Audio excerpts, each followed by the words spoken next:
Is that you, Jim? Aloha, Cindy. It It's is. so good to hear from you here on live on the air. Jim Wonderful. Jim McKeon, I've known. I was counting up the years. I think it's over 40 years, Jim, Oh, yes. that we've known each other. Let's not go any further. I know. Back to the good old days of Key West Yeah, and yeah, a lot of beyond. history, a lot of great history for sure. And I know that you have, I mean, you've taken trips that are interesting, and I mean, I'm always envious of your trips to Ireland, which you do because you have relatives. You actually have dual citizenship of Irish and American passports, right? I do, yeah. Probably going back to the 70s, my mother and father, who have been in touch with our family, but they introduced myself and my brothers and sisters to our family there. And I've been going there for, the many years, every few. And about 15 years ago, took the step to get my dual citizenship, and then, which is pretty straightforward but takes a long time, and then you can get a passport, which has come in very handy, especially on this trip, and getting into the fast lanes at all the EU airports. So. Well, you had an opportunity, Jim, to take a dream vacation. I mean, and it's a dream vacation that, I mean, I'm just so envious. But I can live vicariously. Well, we'll have to talk you into coming on the next one. I'm sold. My hand's raised. You got it. Whatever it takes. But you had the vacation everyone kind of dreams of. Now, yeah, tell us about was. this magical trip you just went on. Well, it was. I've done a lot of travel in my life, and I've done very, very little ship cruising, mainly because I didn't think it was for me, and an opportunity came my way through some friends to go on a ship on a cruise line, the Crystal Cruises, that I know its reputation is, it's the Tiffany of cruise lines from what I understand and what I read. Yeah. And so anyway, this came my way with some friends, and it coincided with an event that was happening in Ireland, a family event, so I put them together, and it just turned into, well, as I reflect back on it, I've been back for a few days. It honestly is probably the trip of my lifetime, to be honest. Yep. And that's I'm reflecting against a lot of other trips, but I can't think of anything that was better. I started out, went to Ireland with my daughter and my sister for a surprise family event to one of our cousins who had a significant event happen. And it was a surprise. The cousin knew about us coming and actually arranged it, but all the other cousins didn't know we were there.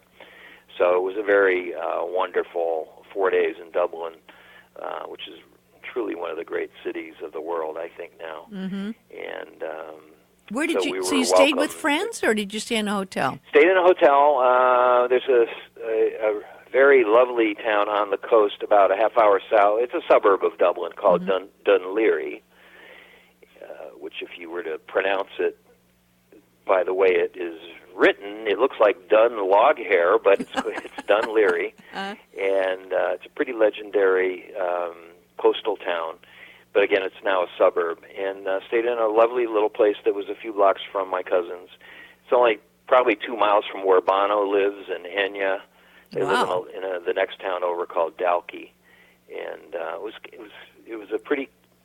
an extremely wonderful family event. But also through some connections, we got our group into the Guinness Brew House, which is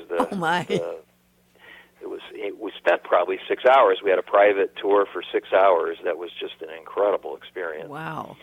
And they trained us how to pull a perfect pint, and met a lot of wonderful people, and just had a great time. And then the food in Ireland has gotten significantly better over the years. I mean, world class, just tremendous seafood, and the warmth of Ireland is legendary. And the music. It was appropriately rainy, and which was kind of a nice change for me. One afternoon, we ended up in this town of Dalkey, and we had a great lunch at a French restaurant and just walked around. A lot of cool little shops that go back probably 200 years. And we took a taxi and said, hey, show us the sights. And he showed us, the castle where Enya lives, and here's the house that Bono lives in, all that. So we ended up in a pub called Finnegan's Pub, which was a classic, probably 200 years old. And then my cousin later on says, well, did you see Bono? I said, no, why would we see Bono? Well, that's his pub. He lives right around the corner. Oh, my God. I said, oh, okay. So I wander into one pub in Dublin, and it happens to be Bono's pub. Well, he wasn't there. He was in New Zealand on tour. Uh-huh. And I looked around the corner, and there's a beautiful picture of President Obama and Michelle drinking a pint at the bar. Wow. They said, oh, yeah, well, he paid a visit, and Bono walked over and bought him a pint. So it was pretty wonderful. So that was great. And then on the Monday, I think it was the 4th of November, flew to Barcelona from there. And flying in Europe is so easy. It's everything is within about a 2-hour range. It was a very easy 2-hour flight, probably $70 on Ryanair. Super easy. Having an Irish passport made it extremely easy to get through customs and everything. I just got to go in the fast lane on everything. So I was carrying both passports, but I was flying on the U.S. But when I got to Dublin originally, the customs guy looked at me and he goes, are you Irish? I go, yeah, I am. He goes, do you have a passport? I go, yeah. He says, well, show me that one. So he showed him that one. He goes, welcome home. Aw. So it was sweet. Anyway, so throughout Europe, I just flashed my Irish passport, just went right on through. So I went to Barcelona, spent a day with my daughter and her boyfriend and some friends, and first time I've ever been in Spain, actually, and totally was blown away. All the Gaudi, La Sagrada Familia, the cathedral that he built that is still being built after 150 years, scheduled to be finished in 6 years, was a true high point spiritually and just architecturally. Mm-hmm. So I know you've been there too. It's so magical. There is something. It's magical. It is. It's amazing. Of all the cathedrals, you've been to dozens. I've been to dozens. It's without peer. The light, and the way he was able to shape that. He doesn't like hard corners. Everything's rounded, and the way that he built it with the lights and the high ceiling, just creates this energy in that whole field there. That even when I was there, it's been under construction, of course, all three times. But they're getting there. Supposedly, they're going to have. It was very sad because I found out he died he got hit by a tram that went by right in front of the La Sagrada Familia. He died right in front of there. And they thought he was a bum. They thought he was, and they didn't take him in, and they treated him like a pauper. Yeah. But he's buried there, and it's that was moving. And then the almost equally moving, and I've been to several of them around the world, but there's a Picasso museum there in Barcelona that is the building itself is stunning. It's amazing. It's beautiful. But the art was, of all the Picasso museums, to me, it's actually better than the one in Paris. It's got the blue area, and I like his blue area. He's got the early. Well, the blue's more of the Paris one, but the one in Barcelona focuses on a lot of his early work and his last work. Yeah. And we saw paintings of him that he did on pieces of wood when he was 12 years old. Yeah. That was just incredible. So anyway, so we did that, and then had a wonderful experience. Got on the ship. And then sailed for about 8 days and went to Valencia, went to Malaga, Mallorca, Gibraltar, and then on to Lisbon, which was our final port. But took a lot of day trips. The Crystal experience was just beyond stunning. The food is so good that you can actually eat healthy. I actually came back having lost 2 pounds because I walked a lot during the day, and I ate a lot of great food, but there were so many healthy choices that was a great surprise. What were the restaurants that you went to? Well, the restaurants are I'm still pinching myself, but they have a sushi restaurant on board that's by Nobu. And that's one of the finest in the world. Well, and he's considered the greatest sushi chef in the world. The Italian restaurant is Prego by Michael Valentino of Santa Monica, who's legendary. And they have a Brazilian steakhouse, charcuterie, and they've got an Asian fusion restaurant called Silk, and then their main dining room, quite honestly, was my favorite. Wow. Called the Waterside. It didn't feel like mass dining. Mm-hmm. They did custom orders. My buddy I was with wanted to have Wiener Schnitzel one night, so he put the order in the night before. They brought him out a whole German meal just for himself the next day. How many passengers on this ship? It's considered a medium size. There's about 900 capacity, and there's about 700 crew. Wow. Nice. And it is the number one, it was voted, again, the number one small and medium cruise ship line in the world by Condé Nast Traveler. Well, it's perennially does it, and they just got it again about a month ago. For good so reason. So it's a modest-sized ship, which I like. I didn't want to go on one of those floating malls, the 5,000, 6,000 capacity ones. So it was you could get around it very easily. They had tremendous entertainment. They had probably the best comedian I've seen in 2 years. Just a guy from England named Steve Stevens, and they had a lot of good shows. Plenty of places to have cocktail bars and whatever. They even had a bridge salon where they had a bridge tournament going on all week with 100 bridge players, and they had a computer university. They had the best tech room I've seen outside of a tech company, where people could come in all day long and they would teach them about computers. Really? All Apple gear. It was, obviously the pools and the spas and all that stuff. The best part for me, aside from what was on the ship, was the tours that were arranged on land were stunning, actually. Went up to Alhambra for the day, or as they say. Isn't that just... Alhambra. It's amazing, isn't it? It's magical. And I Another understand you stayed in the hotel. Yes, that's just down the road from it, right at the corner. Like the Beverly Hills Hotel of Alhambra. and it's wonderful. Got a lovely old room, and you literally can walk from the hotel up to Alhambra. And it's got its own cute little village right outside there. Yeah, it does. That was impressive, and we pulled. We were gone for 9 hours. We had a guide that, honest to God, looked like 1980 David Bowie, and he had the most beautiful English accent. And I would have, if he taught history somewhere, I would enroll in history. He was so fascinating. Wow. And that was great. I'll tell you one of the really cool things that happened. We were on Mallorca and went to the North Shore, a town called Puerto Cristo, where actually tennis player Rafael Nadal is from. But we took a tour of a cave called Cuevas Drac, which is the Cave of the Dragons.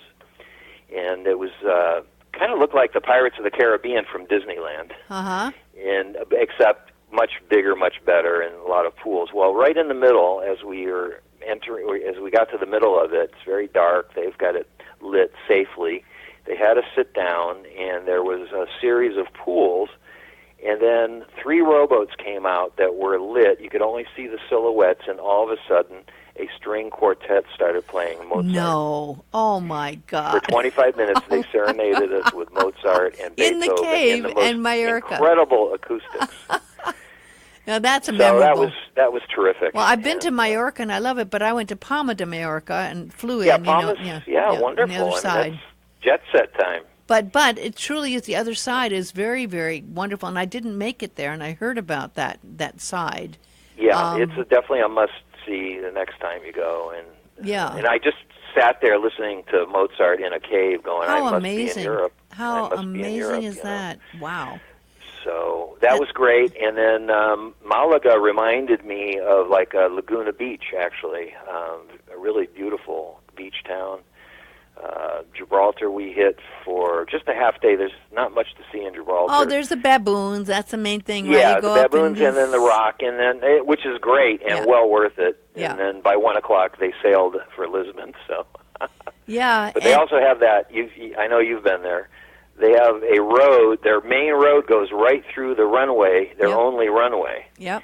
And when a plane comes in, they have to close the road for 10 minutes before and after the flight. And it's lovely. We actually went through the. There's a cave in the mountain there that was built for the war. Yes. And we did that, which is pretty much where the monkeys are. Just there's down from there. 34 miles of tunnels the British built during World War II to defend that pivotal spot, at the entrance of the Mediterranean. Yeah.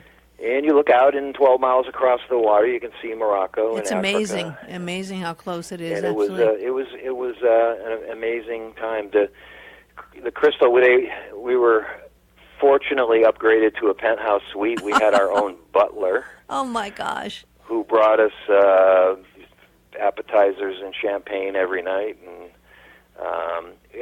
one thing I did notice, Cindy, is I expected a much more geriatric kind of experience, and it wasn't. Interesting. Met a lot of wonderful people in their 40s who were tremendous. Met 3 people who were friends. Well, one was a married couple and their friend, and they turned out to be friends from West Point. They were all retired majors from the Army, and they were the most interesting, wonderful people. We ended up spending a lot of time with them.